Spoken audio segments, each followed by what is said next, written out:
All you do is eat and sleep. You think you're living here for free."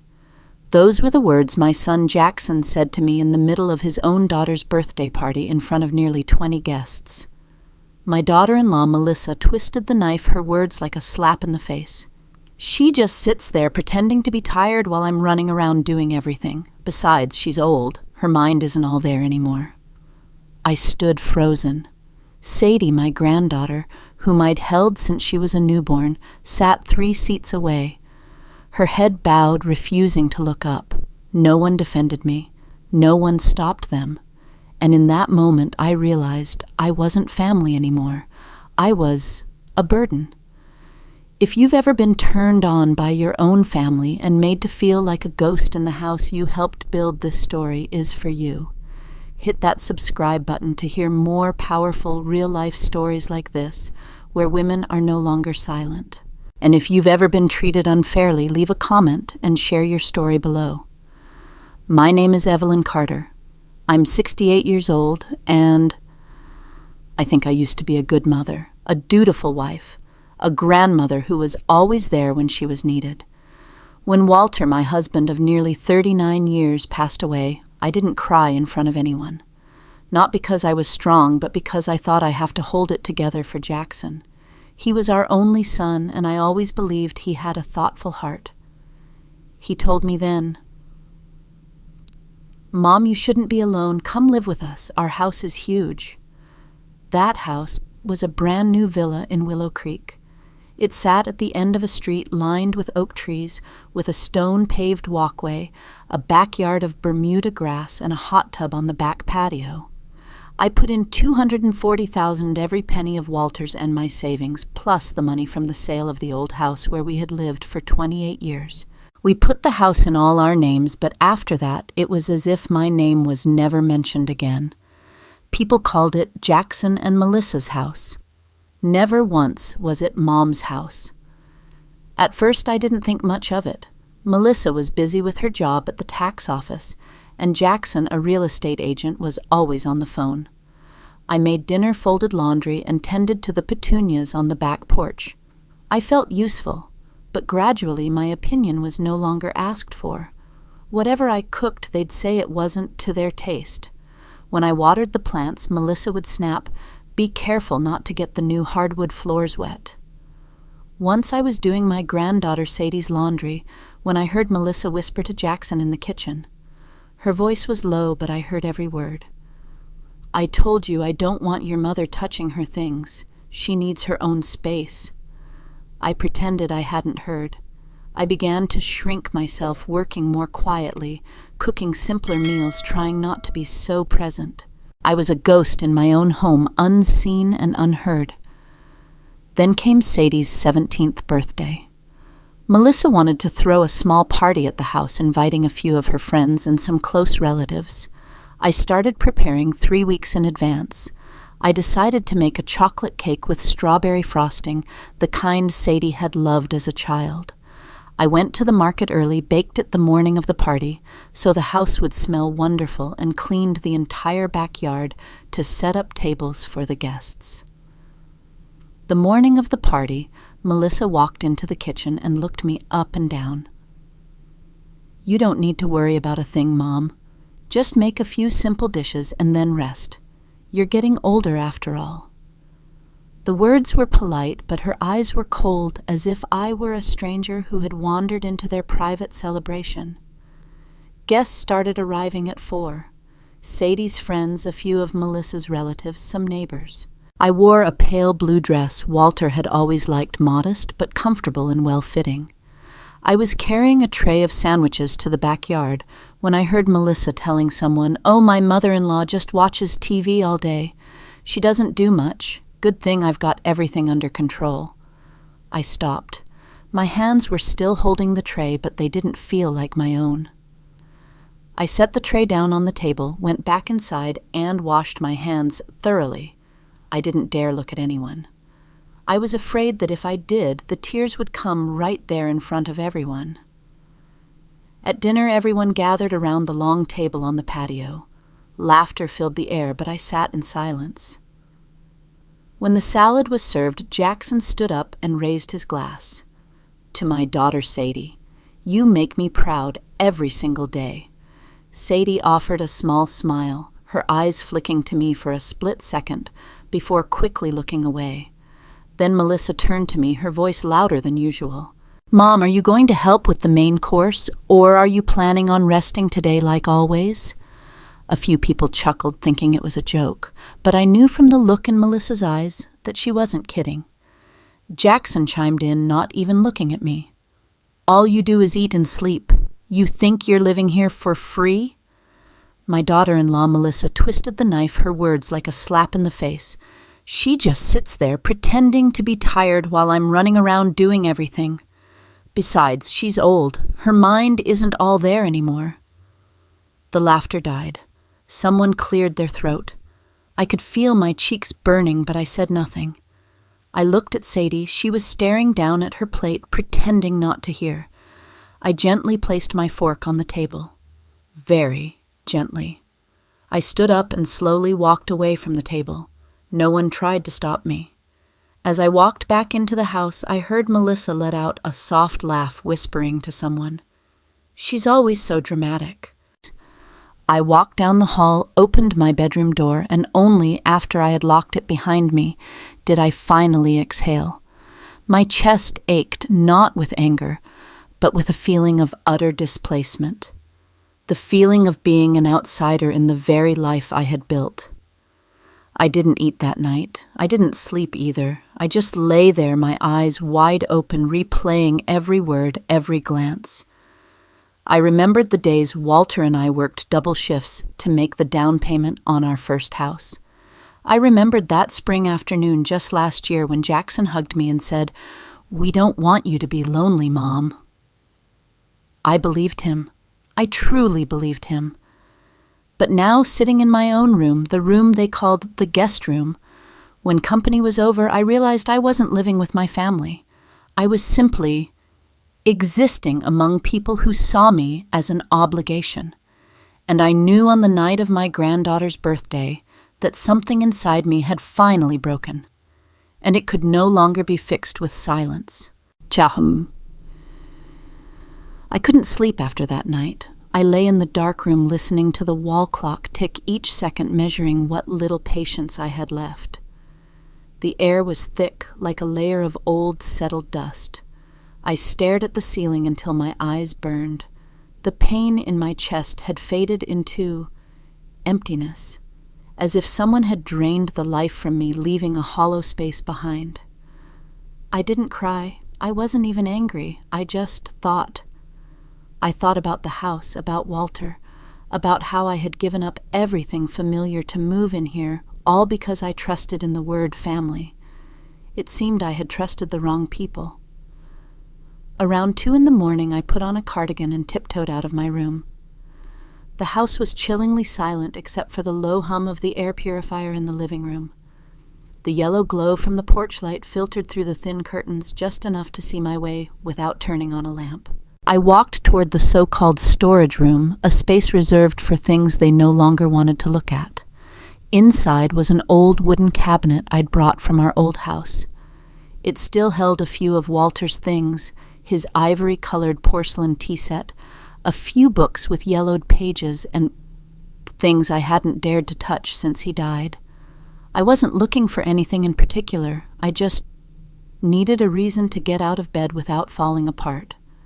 And I remembered the teapot Walter used every morning.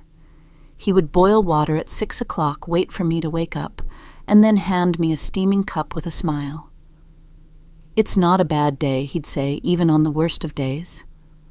I opened the cabinet and reached for the top shelf where I remembered putting the tea set, but instead of the lid of the pot, my fingers brushed against something flat and stiff. I pulled it out, an envelope. White, its edges slightly yellowed with dust, and on it was Walter's handwriting. Evelyn, just one word, written in his familiar blue ink, slanted and unadorned but firm. I recognized it instantly. Walter wasn't a letter writer. He showed his love through actions, fixing a leaky faucet, checking the tire pressure on my car, secretly tucking a piece of chocolate into my coat pocket every winter. For him to write a letter, it was unheard of. I sank to the floor, my hands trembling slightly. I felt a knot of fear in my stomach, but also a flicker of hope. I opened the envelope. Inside was a folded, handwritten letter and a neat stack of papers clipped behind it. The letter was short, less than a page, written in that same steady hand. If you're reading this, then things probably haven't gone the way I'd hoped. I'm sorry I didn't tell you sooner, but I knew if I did, you'd soften, you'd try to smooth things over the way you always do. I'm not writing this to criticize anyone. I'm writing it so you know I was prepared. The house, the accounts, the pension, your name is on everything. You are a legal co-owner. There are documents, signatures. A lawyer witnessed it all. Frank Delaney has the originals. I kept these copies for you in case you ever needed to find them. Jackson isn't a bad person, but he's selfish. And Melissa, I've been worried for a long time. Don't let anyone make you doubt yourself. Don't let anyone take what you and I built together. If they try, you'll know what to do. Don't be afraid. I'm always on your side. Walter. I had to read it 3 times. The first time to understand, the second to believe it was real, the third to let the tears fall. Walter had seen this coming. Before he died, even before Jackson brought me to this house, he knew. I looked through the attached papers. They were copies of legal documents, property transfers, power of attorney, confirmations of joint ownership of the house and our accounts. There was Walter's signature, a notary stamp, dates, and the line, witnessed by Frank Delaney. It was Frank, his old friend, the lawyer from downtown. I sat there on the floor of the storage room, clutching the papers as if I were holding what was left of Walter himself. I didn't feel angry. I didn't feel triumphant. I just felt something like a hand on my shoulder, gentle, steady. Walter hadn't abandoned me. He had seen the things I had tried so hard to ignore, and now he had left me a sword, a way to defend myself, to stand up, to stop being the silent ghost in my own life. I wiped my tears, folded the letter, placed the documents neatly into a thin file. Then I stood up, flexing my wrist to shake off the numbness from sitting for so long. Before leaving the room, I grabbed the old leather portfolio I always used for bank trips or church council meetings. I put the file inside, zipped it shut, not because I was afraid of losing it, but because from that moment on, I knew I was going to need it. The next morning I woke up earlier than usual, not from insomnia, but from a thought that wouldn't let me rest. I made coffee, the pour-over kind I was the only one in the house to still use. Melissa had an automatic machine that did everything with the push of a button, but I never liked things that were too fast. Anything worthwhile takes time. I set my mug down, opened my leather portfolio, and took out the papers Walter had left. I spread them across the table, examining each page, studying the signatures, the stamps, the dates. Everything looked clear, official, but I wasn't a lawyer, and to be sure, only one person came to mind. Frank Delaney. Frank had been Walter's best friend and our family lawyer for over 20 years. He wasn't around much, only when a signature advice or a will was needed, but I remembered him as a kind, solid man. He always wore a crisp white shirt, used a blue fountain pen, and called me Mrs. Carter, no matter how many times I told him to just use Evelyn. I hadn't seen Frank since Walter's funeral, but I remembered the address of his office on the 2nd floor of an old red brick building about a 10-minute drive from the town center. I combed my hair neatly, put on a charcoal gray cardigan, grabbed my bag, and left the house before 8. On the way, I left the car window cracked open. The cool morning air rushed in, carrying the scent of oak trees and the damp earth from last night's rain. I didn't have an appointment, but Frank was there. The glass door of his office had the faded words Delaney and Associates, and a small bell that chimed whenever it was opened. The room was small and tidy, just as I remembered it from my last visit with Walter. The same old rug, the dark leather chairs, and the bookshelf lining the wall. Frank was at his desk, bent over a document, wearing half-moon reading glasses. He looked up. His eyes squinted for a moment, then widened. "Evelyn," I nodded. "Hello, Frank. I need to talk, if you have a few minutes." He took off his glasses and stood up immediately. "I always have time for you. Please sit." I sat in the chair across from him, opened my portfolio, took out the papers, and placed them gently on his desk. "Walter left these for me. I just found them last night." Frank picked them up, carefully opened the file, and began to turn the pages. His expression shifted from curiosity to seriousness, and then to respect. "That's my signature," he said, pointing to a corner of one document. "Walter came to see me about 8 months before he passed. He was very clear about wanting to protect you. We didn't inform anyone because he knew if he did, Jackson would try to pressure him." I nodded. "He never mentioned it to me. I think Walter was afraid I'd be too soft." Frank gave a small smile. He probably knew his wife all too well. I smiled back, but my heart felt heavy. I asked, "Are these documents legally binding?" "What rights do I have right now?" Frank nodded decisively. "Evelyn, you're not just a co-owner of the house. You have signing authority on every financial decision related to Walter's assets. The house, the accounts, even his pension and personal investments. And if I'm not mistaken, this is the most recently updated version. Jackson and Melissa have no right to make any unilateral decisions." I sat in silence for a few seconds, not out of shock, but because this confirmation made me feel calm, clear-headed. I took a small notebook from my purse, the one I used to jot down to-do lists, phone numbers, and things I shouldn't forget. I asked, "Frank, can you help me? I want to review all the current assets, everything that's still in my name, and anything that seems to have been moved." Frank tilted his head. "You have a hunch?" I nodded. "It's not a hunch. I live in that house. I see things that don't add up. A new car, a new kitchen, that trip to Aspen last Christmas.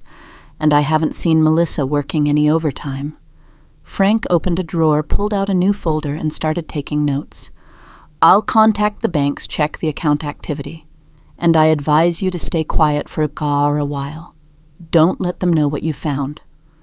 I looked at him, my brow furrowed slightly. "You think I should stay quiet?" "Not forever. Just for now. Evelyn, if they think you're still weak, still in the dark, they'll get careless. And we'll see everything. If you go public with this now, they'll try to reverse what they can or hide what they've already done." I leaned back in the chair. It took me a few breaths to answer. "Then I'll let them think I'm still weak, at least for a little while longer." Frank nodded, his eyes filled with confidence. But before I stood up to leave, he placed a hand on the documents and added, "There's something else I didn't tell you. Walter wasn't specific, but I know he started suspecting Jackson early on. Jackson came to my office once by himself asking about the terms of the inheritance. This wasn't when Walter was seriously ill. It was a full year before that. I gripped the strap of my bag. He tried to find out about the inheritance before Walter even got sick." Frank nodded. "You're not the only one who trusted him too much." I left the office around 11. The sky was a placid blue with a few clouds drifting slowly over the old tiled roofs of the town. I stood on the steps for a long time, my hand still clutching the portfolio as if it held the key to my entire life. Jackson thought I was weak. Melissa thought I would endure it forever. But Walter hadn't, and now neither did I. I waited until Saturday morning, not because it was a special day, but because Saturday was the one day all three of them, Jackson, Melissa, and Sadie, were home in the morning. No one was rushing to work. No one had an excuse. I wanted them all to hear what I had to say. together, clearly. I woke up earlier than usual. I made a cup of black coffee and sat in my usual corner of the kitchen. The early morning sun slanted through the window, casting a thin sliver of light across the wooden table and onto the floor. I took the file Frank had helped me organize from my leather portfolio. The property ownership documents, the legal power of attorney, the account statements in my name, all of it legal, notarized and signed by Walter. I placed it on the table near the stack of newspapers Jackson usually left there. The papers looked ordinary, but I knew their value. There was no fear in my heart, only clarity, as if I had walked through a storm in the night and was now standing in the sunlight. Footsteps echoed from the staircase. Melissa was the first one down. She wore a beige robe, her hair was a mess, and she was clutching a coffee mug. She glanced at me as she always did, a quick, dismissive look, but this time, when she saw the file on the table, she stopped mid-stride. "What is this?" she asked, her voice airy. I didn't answer right away. I waited for Jackson. A few minutes later, just as I expected, he walked into the kitchen, wearing an old t-shirt and gym shorts, phone in hand. Sadie was the last to appear, her hair in a high bun, wearing an oversized hoodie. She sat down in a corner chair, one earbud still in. Once all three of them were there, I took a slow breath. Then I placed my hand on the file, pushed it gently toward the center of the table, and said loud enough for each of them to hear, "These are copies of the legal documents concerning this house and all of Walter's and my joint assets. I am the legal co-owner, and as of today, any decision regarding this house, the accounts, or any other property will require my consent." Jackson looked up from his phone, his eyes narrowed. "What are you talking about, Mom?" Melissa stood up straight, her hand tightening around her mug. "Where did you get this?" My expression didn't change. "Walter left it for me. He transferred full joint ownership to me before he passed away. It's all certified and confirmed by a lawyer. I've had it verified by Frank Delaney. Everything is legal." The temperature in the kitchen seemed to drop. Melissa let out a short, humorless laugh. "Frank, that old lawyer? Come on, what is this? You just pull out some papers and say we have to ask your permission for everything now." I looked her straight in the eye. "I'm not saying it. I'm informing you. I don't need your agreement. I am simply exercising my rights." Jackson walked over to the table, picked up a sheet, and scanned it. I saw a muscle twitch in his jaw. "These papers are old. They're not valid anymore." "They are," I said firmly. "They've been valid since the day Walter died, and they have never been nullified. No one is authorized to sell this house, take out a mortgage, or transfer any assets without my signature." Jackson was quiet for a moment, as if calculating his next move. Melissa suddenly changed her tone, softening her voice. "Mom, I think there's been a misunderstanding. Walter never told us about this. If there was such a big change, he would have—" I cut her off. "He knew that if he told you, you would have tried to fight it. Walter did this to protect me and to protect his part in this family." Sadie was still sitting silently in the corner, her hands clutching the straps of her backpack. She said nothing, but her eyes were following every word. She wasn't looking at me, but I knew she was listening. Jackson placed the paper back on the table, crossed his arms, and said in a low, threatening voice, "What do you want, Mom, to make a scene? I don't think you understand the consequences of stirring things up like this." I stood up, my hand resting on the file as I pulled it back toward me. "You don't have to understand right away, but I want you to know this. I am no longer an outsider in this house. From this day forward, I will act in accordance with my legal rights and interests." Melissa turned away, muttering something under her breath. Jackson stood frozen, his face a blank sheet of paper. I didn't expect them to accept it. I just needed them to know the game had changed. I turned to Sadie, softening my voice. "Would you like something to eat? I was about to make some toast." Sadie shook her head slightly, but her eyes met mine for the first time all morning. And in that brief glance, I saw something different. Not defiance, not agreement, but maybe a flicker of doubt, a crack in the glass wall they had built around me.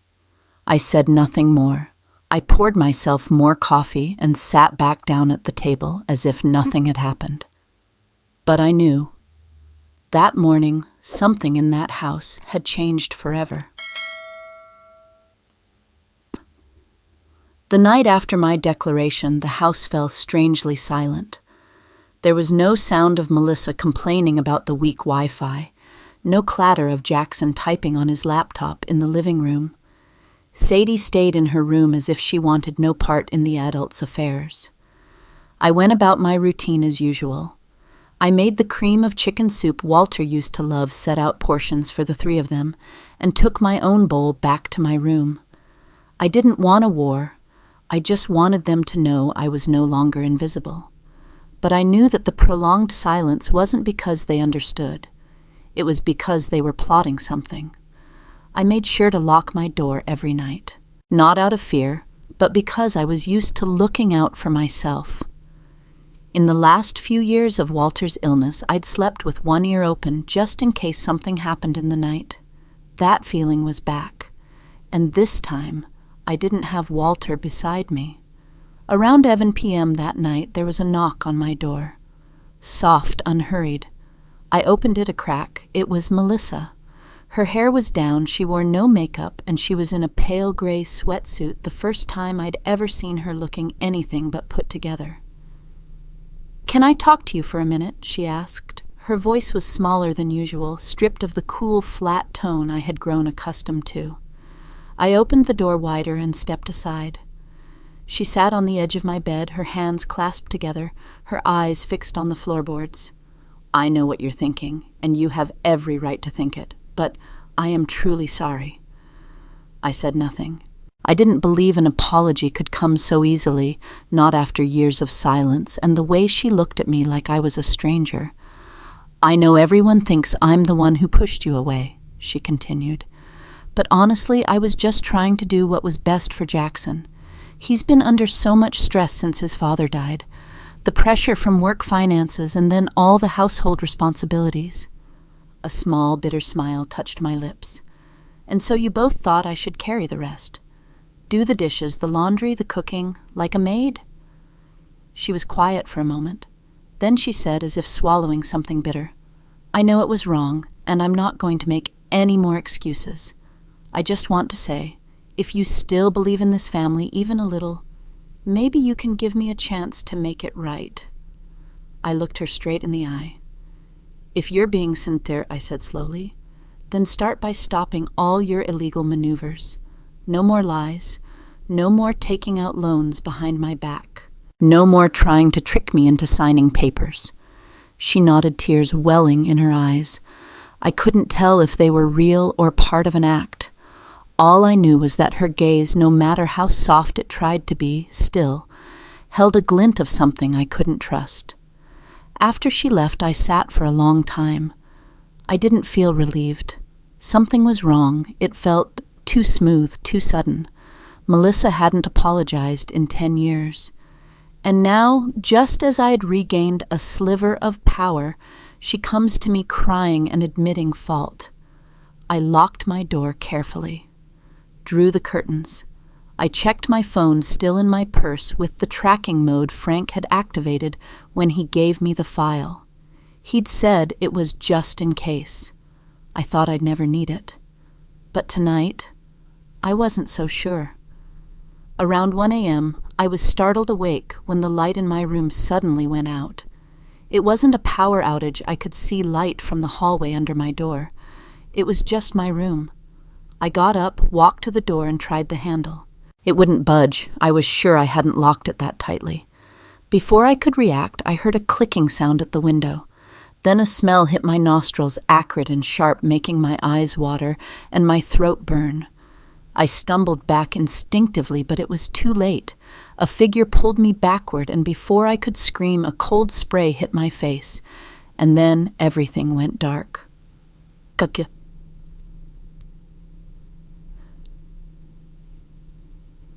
When I came to, the first thing I saw was the dull white glow of a dust-covered light bulb. I was lying on a cold wooden floor, my hands tied behind my back with a coarse rope, my neck aching. The room was small, damp, and smelled of mold and decay. A cabin there was no doubt. I'd gone camping in places like this with Walter in our early years of marriage. It had to be an abandoned cabin on the edge of town. The front door was ajar. I heard a car outside. A man's voice drifted in. It was Jackson. "Keep it down, she's not hurt. Just leave her there for a few hours to clear her head." I tilted my head. Melissa was standing next to him, not looking at me. Her face was tense, all traces of last night's remorse gone. "Are you sure this is a good idea?" "What if someone—" Melissa stammered. "No one will find out," Jackson snapped. "Mom doesn't have any close friends. The police won't believe her if she says she was kidnapped by her own son." I closed my eyes. A chill ran through me, and it had nothing to do with the ropes. It was his voice, the voice of the son I had raised, trusted, and given my life savings to. Fortunately, I wasn't alone. My phone, which they had tossed into a corner, was still on. And thanks to the tracker Frank had installed, he had seen the signal abruptly disconnect, then stop at an abandoned cabin off Route 12.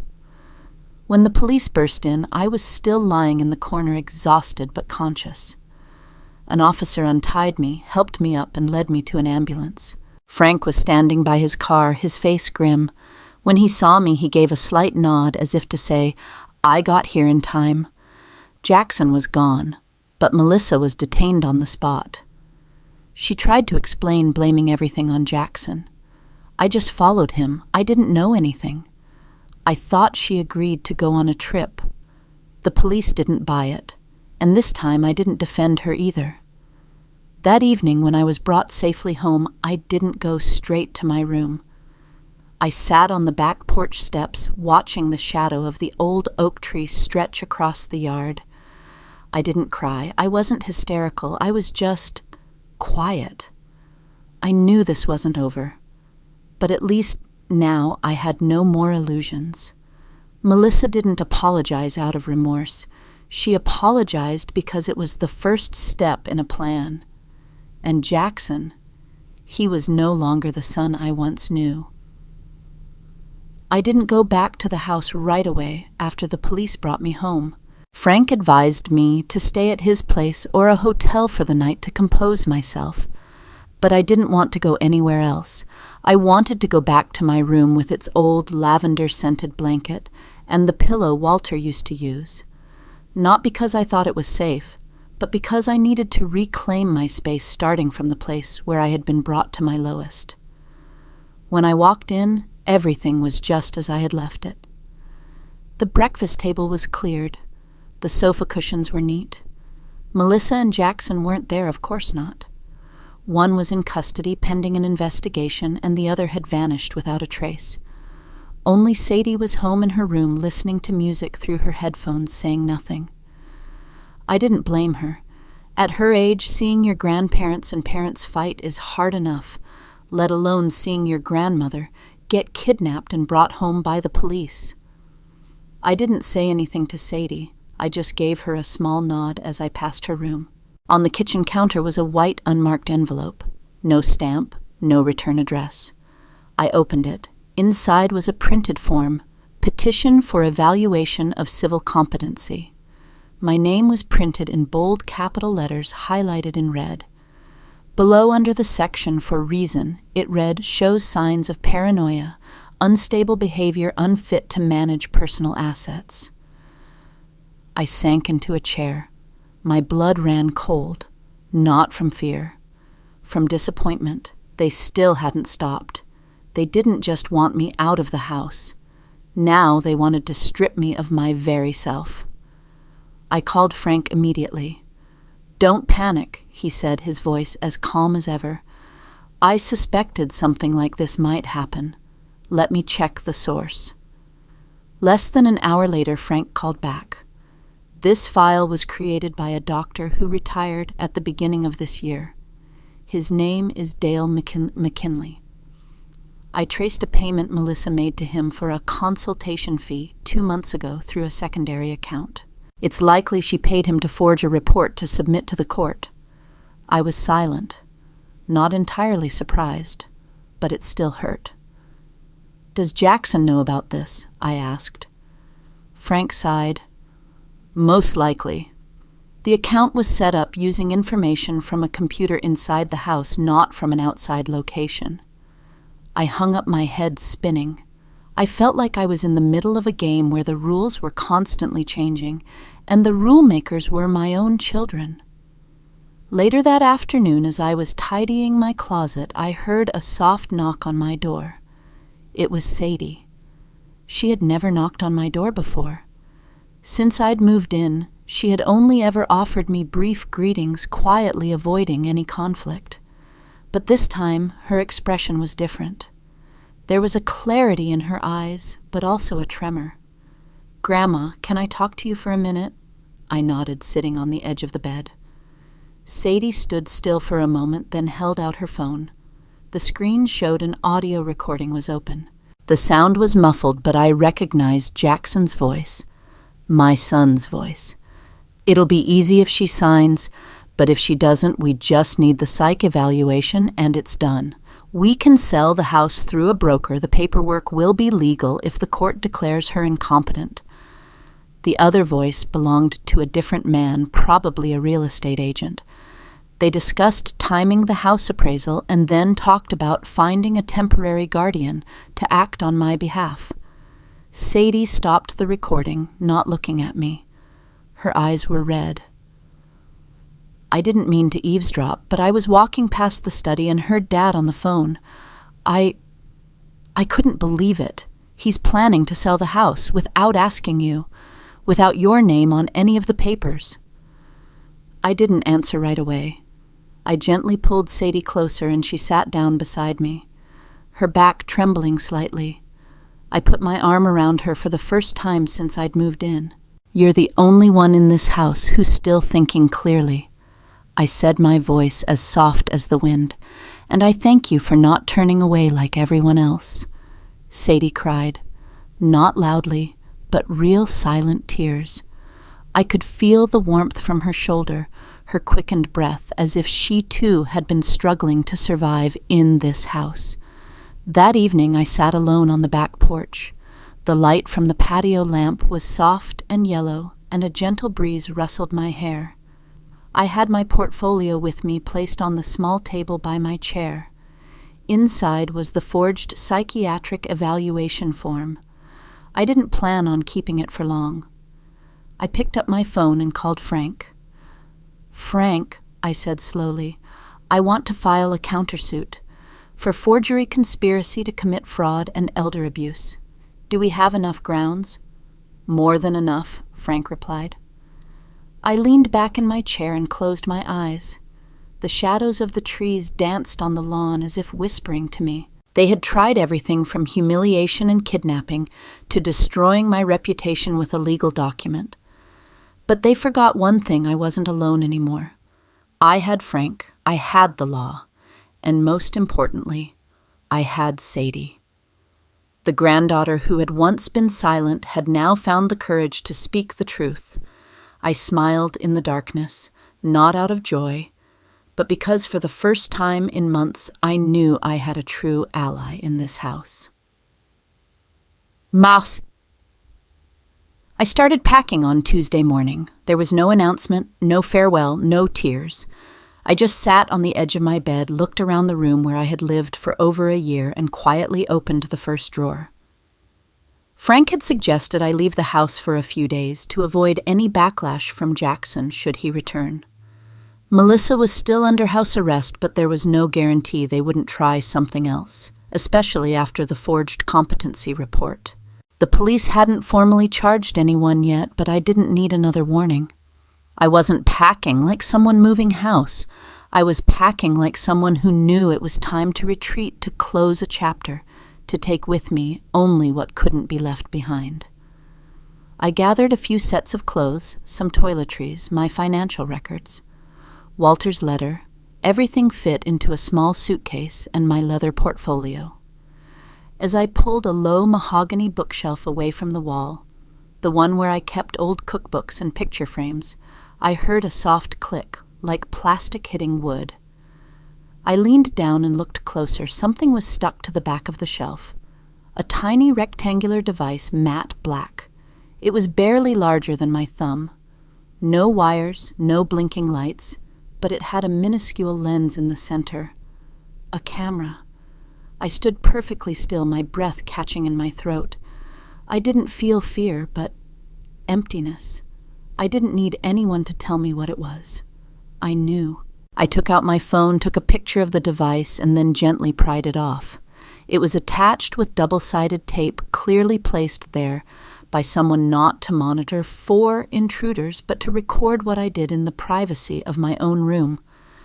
I took the camera to the kitchen, rummaged through a junk drawer for a few minutes, and found a matching charging cable. I plugged it into my laptop.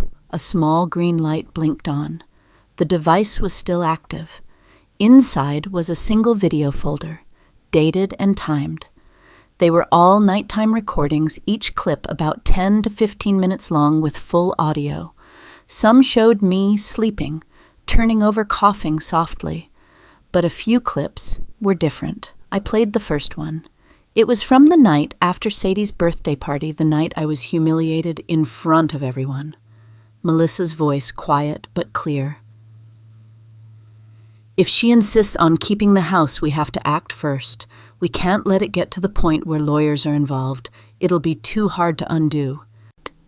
Jackson's voice replied, I know, but my mom isn't stupid. If we push too hard, she'll get suspicious. We have to make her believe she's giving it up willingly. I sat in silence, not because I was surprised, but because I was hearing it with my own ears. Everything I had suspected was now captured in an undeniable recording. I opened the next clip from the day after I had revealed the ownership documents. It was Melissa again. You need to talk to Dr. McKinley. That competency evaluation has to be ready by next week. Otherwise, your mom will go to the bank and file the power of attorney. Let her, Jackson replied. We'll stall for a few days. Then at the family barbecue, I'll drop the news Mom's lost control, and we have a doctor's note to prove it. Who's going to believe her then? Melissa let out a soft, cold laugh. You really know how to play the game. I just want this to be over. I can't stand watching her walk around this house like she still has any rights here. I closed the video. My hand gripped the mouse so tightly it clicked, not with anger, but with bitterness. I never thought I would be the subject of a hidden camera placed in my bedroom by my own son. Not for safety, not out of concern, but for control. I called Frank. He answered after a single ring.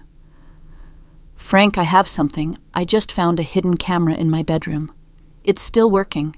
It has recordings of their conversations. Everything. It's perfectly clear. He was silent for a few seconds.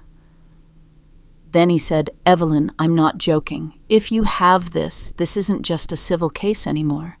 This could be criminal evidence, invasion of privacy, illegal recording, conspiracy to commit fraud. I know, I replied, and I'm not keeping it to myself any longer. Frank arranged to meet me the next morning. I agreed.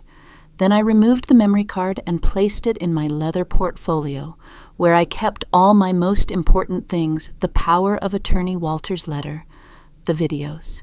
I sat on the bed looking at the empty room waiting for my departure. I didn't cry. There were no tears left. Only silence and the strange feeling that I had come full circle. Years ago, I left my old home believing my child would never harm me. Now I was leaving this one not with belief, but with proof. Proof that was recorded clear as day. Proof no one could deny. I planned that barbecue like one prepares for a funeral, not for a person, but for a lie. I sent out the invitations at the beginning of the week, handwritten one by one, no printed cards, no emails. Inside I wrote, You are invited to an intimate get-together to reconcile and reunite our family. At my home 4 p.m. on Saturday. I signed my full name at the bottom, Evelyn Carter. Not Mom, not Grandma, and certainly not the woman who lives with us. Simply myself. I knew the invitations would surprise people. After everything that had happened, especially after the police brought me home and Melissa was detained, the neighbors and relatives must have been whispering. But I offered no explanation. I would let them come and see for themselves. I spent 3 days cleaning the backyard. I wiped down the wooden tables and chairs, put out fresh tablecloths, and trimmed the grass along the fence line. I wanted everything to look like the most normal family party imaginable, because that very normalcy was the mask I was about to rip away. Frank arrived first around 3. He wore a blue shirt carrying his leather briefcase and a stiff document folder. When I opened the door, he said just one thing. "We're doing this for justice, not for revenge." I nodded. "I don't want revenge. I just want them to see the truth. The lies have to stop." An hour later, the backyard began to fill with laughter and conversation. The smell of grilling meat hung in the air. I saw a few of Walter's relatives, his cousin Henry, a niece named Beth, and even old Mrs. Norma from next door, the one who'd lent me her deep fryer last Christmas. They all arrived with a mixture of confusion and curiosity. Sadie came last. She wore a simple white t-shirt, her hair in a high ponytail, no makeup. She stood in a corner, her eyes never leaving me. I looked back and offered a small, reassuring smile. Finally, Jackson appeared. Alone. No Melissa. He wore a dark button-down shirt and carried a bottle of wine, walking in with a strained smile as if everything was fine. "You're throwing a party, Mom?" he asked, his voice deceptively light. I looked at him. "Yes, a party, so everyone can learn what they need to know." His brow furrowed, but he didn't press further. Once everyone had eaten and settled into conversation, I stepped into the center of the yard, stood beside the grill, and clapped my hands softly 3 times. "Thank you all for coming today. I began. "I know there's been a lot of confusion lately, but today I want to make things clear, not with rumors, but with proof." A murmur went through the crowd. I nodded at Frank, and he handed me the laptop he had prepared. I connected it to a small projector screen set up beside the party table, the kind used for family videos, but today it would play something else entirely. The first clip began Jackson and Melissa's voices from the hidden camera recording. The screen clearly showed the date, time, and the image of my room. "If she doesn't sign, we just need the psych evaluation and it's done. We can sell the house through a broker. The paperwork will be legal if the court declares her incompetent." Then Melissa's voice. "You need to talk to Dr. McKinley. That competency evaluation has to be ready by next week." No one spoke, not a sound. I could hear the whir of the fan in the corner of the yard. Then I took 3 sets of documents from the folder Frank had given me and held them up. The power of attorney, the copy of the joint homeownership deed, and the forged psychiatric evaluation, all with signatures, stamps, and dates. "These are the papers my late husband Walter left me confirming I am the legal co-owner of this property. This is proof that Jackson used my name to take out a mortgage on this house without my consent. And this is the fraudulent competency evaluation submitted by a retired doctor whom Melissa paid to write a false report." I spoke slowly and clearly. No shouting, no emotion. Because the truth doesn't need embellishment. Some people started whispering. I heard Beth mutter, "Oh my God." Sadie stood silently, her eyes fixed on her father.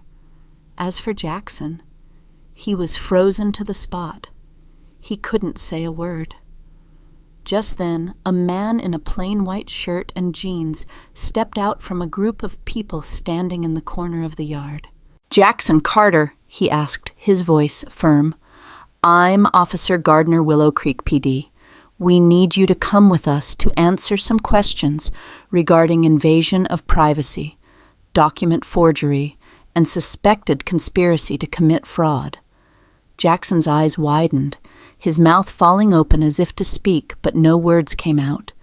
He looked around as if waiting for someone to defend him. No one did. I stepped closer to him and said softly, "You shouldn't be surprised. This isn't a collapse. This is a consequence." The officer stepped forward and read him his Miranda rights. Jackson was escorted away without handcuffs, but I knew the worst thing for him wasn't being arrested. It was being exposed, in front of his entire family, in front of his daughter. As people began to leave, I stood on the back porch still holding the file. Frank came over and put a hand on my shoulder. "You did very well," he said. "I didn't do this for revenge, Frank," I replied. "I know." He nodded. "You did it for the truth." Sadie was the last one to leave the party table. She approached me a little hesitant. "Grandma, are you okay?" I smiled. "For the first time in a very long time, I think I really am." She was quiet. Then very softly she said, I think, even if it was a little cruel, you did the right thing." I didn't need anything more than that. A single sentence from the child who had been silent for so long, now the only one to say what was right. That night, as I cleaned up the backyard, there was no wind, no rain, no thunder, just the soft orange glow of the sunset spreading across the lawn. And in that gentle quiet, I knew today's party wasn't just a barbecue. It was the first time I had burned down the role of the silent mother they had forced me to play my entire life. 3 days after the party, Jackson was taken into custody.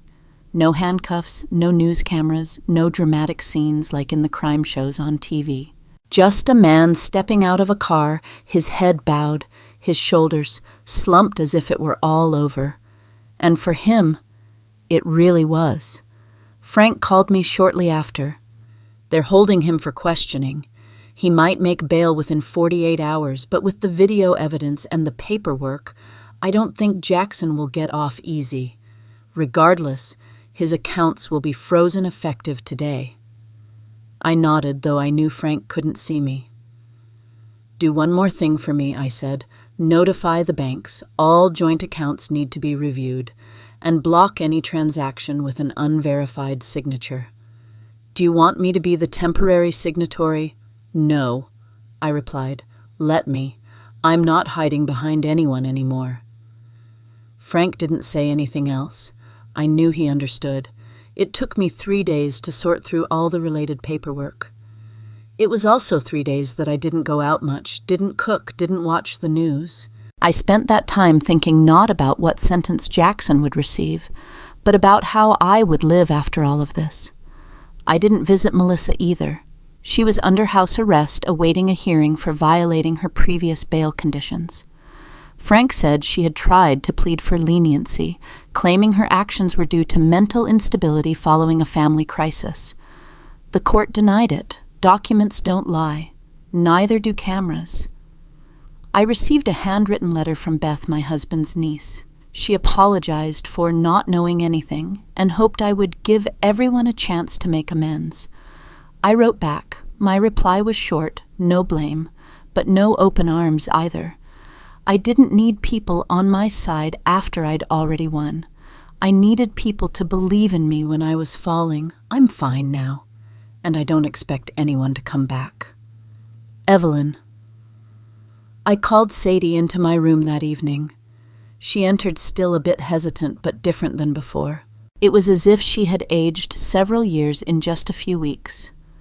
I pulled a wooden box from my closet. It was old and dusty, and inside was the deed to a small plot of land by Lake Windermere where Walter and I used to camp every summer. I spread the paper out on the table and handed it to Sadie. "This was mine, but I think you're the one who can bring it back to life." Her eyes widened. You're giving it to me." I nodded. "It's not a big place, just a small cabin and a garden. But it gets morning sun over the lake, has lavender growing by the fence, and has starry nights that your parents never cared about. You deserve a place that is truly yours." Sadie was silent, her hand clutching the deed. I looked at her for a long time, and for the first time I saw something in her eyes that I had lost in Jackson long ago: unconditional love. I knew she was hurt too. She had lived in the tense space between two ambitious parents in a house that was always quiet but suffocating. But she didn't choose to look away. She chose to stand with the truth, even if that truth tore her family apart. "Are you sure you don't want to divide things equally?" Sadie asked quietly. I smiled. "I'm not dividing it equally. I'm dividing it fairly. I don't know what sentence Jackson will get.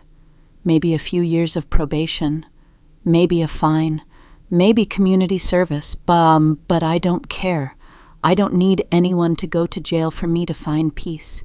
I just needed the truth to be told, clearly, without distortion. And now I have that. I started sleeping better. I could finish a whole bowl of the chicken soup I cooked. I listened to the old jazz records Walter loved, no longer turning them on and quickly off again. I slowly folded each shirt, watered the plants in the backyard, answered each text message from concerned friends, and then put my phone aside.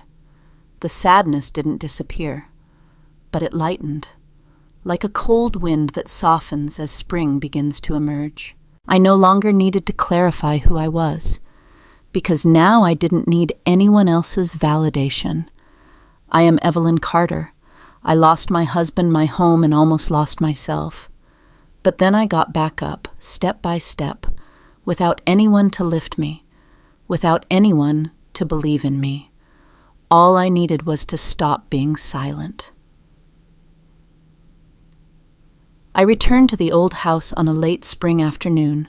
No rain, no harsh sun, just the soft, gentle light of a day drawing to a close, bright enough to see everything clearly without being blinding. The house wasn't the same. The backyard was overgrown with shrubs encroaching on the stone path. The paint on the wooden fence was peeling, and the wind chime Walter had hung on the porch no longer chimed. It just swung silently in the breeze. But it was all still there: the wooden door, the old window frames, the red bricks I had scrubbed by hand every summer. It was still the place I had once called home, the place I had entered with the hope of living out the rest of my days with my children and grandchildren, never imagining I would become a stranger to my own flesh and blood. I set my purse down on the steps. I stood there looking at the house as if I were looking at myself. A little wild, a few cracks, but not broken. Sadie arrived a little after me. She had walked from a neighbor's house wearing a white sweater and her hair in a simple ponytail, carrying 2 glasses of iced tea. She handed one to me and sat down beside me without a word. We sat there for a long time, watching the sunset behind the old oak trees at the end of the street. After a while, Sadie asked quietly, "Where will you go next?" I turned to look at her for a long moment. I didn't answer right away. I took a sip of tea before I spoke. "Nowhere. I've done enough going. Now I want to stay put." Sadie nodded slightly. She didn't ask any more questions. I opened the front door. The key was the old one. No one had changed the locks. As the door swung open, a musty smell wafted out, mixed with the scent of old wood, old paint, and the faint, ambiguous scent of time itself. I flipped the light switch. Nothing happened. It didn't matter. I walked slowly, deliberately, as if each step was a chapter in a book I was rereading. The living room still had the cream-colored sofa I had picked out. It had a few cat scratches. The old coffee table was still there, its glass top a bit cloudy, but it remained. On the wall, the wedding photo of Walter and me had been taken down. Someone probably found it inconvenient and put it away. But the nail was still in the wall, and I remembered the exact spot where the frame had hung. I continued into the kitchen where I used to wake up at 5 a.m. to make waffles for the whole family. The kitchen that once smelled of fresh coffee, the sound of chopping, and Walter's laughter when I burned the first batch of pancakes. Now it was just empty. but not cold, not anymore. I touched the countertop, then pulled out a chair and sat down, the one at the end of the table, where I used to read the morning paper, and later where Melissa told me not to make a mess for too long. Now there was no one left to tell me I was taking up space.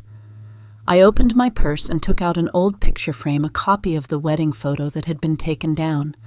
I placed it back in its rightful spot, gently, deliberately, simply because it belonged there. Sadie stood leaning against the doorframe, watching me in silence. "Are you sad?" she asked. I looked up. "Yes, but not like before." Sadie furrowed her brow, waiting for me to continue. "There was a time I thought this house would be where my life ended peacefully with children and grandchildren, a garden and laughter. But then I realized not every house is a home, and not every home needs a crowd to be called a family." She sat down across from me. "And now," I looked around, "now I know if I have to be alone to be myself, then I choose to be alone. But at least I know I'm not lonely anymore." I wasn't looking at Sadie when I said that, but I knew she understood, because her hand gently touched mine, a light, wordless squeeze. We sat there until dusk. No lights, no music. Just two women, one old, one young, learning how to sit together in silence and still feel whole. When Sadie left, I walked her to the door. "Come by early tomorrow," I said. "I'm thinking of making waffles again. It's been a while." She smiled. "If I can find some maple syrup, can I help you make them?" I nodded. "I'll let you make the first batch, even if it burns." She laughed a genuine laugh and ran off. I stood there watching her figure disappear down the street. I closed the door, walked back inside. Flipped a switch, a small lamp in the living room still worked. I sat on the sofa, took off my shoes, and pulled a thin blanket over my legs. I didn't turn on the TV. I didn't pick up a book. I just sat. A breeze drifted through a crack in the window, cool and soft, carrying the scent of new grass, and from somewhere far away, the sound of quiet music from a neighbor's house. I closed my eyes, leaned my head back. For the first time in a very, very long time, I felt at peace. No longer the mother who was ordered around, no longer the grandmother who was disrespected, no longer the faded woman standing on the sidelines of her own family story. I am Evelyn Carter. I built this house, and I will live the rest of my life on my own terms. After credits, a message from Evelyn. I don't know where you're listening to this story, from a small kitchen with a whistling kettle, or on a quiet evening sunk into your sofa with a heart full of unspoken things. But if you are like me, a woman who has lived more than half her life, who once believed in silent sacrifice, who accepted stepping back so others could step forward, then I want to say this to you. You are not weak. You have just been silent for too long. They teach us from a young age that a good woman is one who endures, who yields, who is reasonable, who knows when to retreat, to tolerate, to smile through the pain. And so for years we stayed silent when we were disrespected. We withdrew when we were treated like a burden. We called it love when really it was a trade-off. I used to be that woman. I gave everything away, my time, my money, my patience, even my self-respect, all to be called a good mother, a dutiful grandmother. But then one day I realized, when you give everything away and keep nothing for yourself, people don't treasure you. They forget you exist. I'm not telling you to shut up, to confront, to do something drastic. I'm just hoping you'll look at yourself. Ask yourself, am I living the life I want? Am I being respected? Am I losing myself to hold on to a role that someone else has assigned me? If the answer is no, then please don't be silent anymore, because you deserve more. You don't have to be perfect. You don't have to be the model mother, wife, or grandmother from a storybook. You just have to be you, the woman who has walked through so many years with a heart that can still feel pain, that can still love, and now can also learn to protect itself. What about you? After hearing this story, what do you think is the hardest part? Forgiving family, forgiving yourself, or daring to speak up when you're treated unfairly? Leave a comment below. I and so many other women are listening, because sometimes just one story is enough to help someone else be a little braver than they were yesterday. And if you have a story you want to share, I hope you'll tell it. Because maybe it's not just your story, it's also the story of so many others who are silent just like I used to be.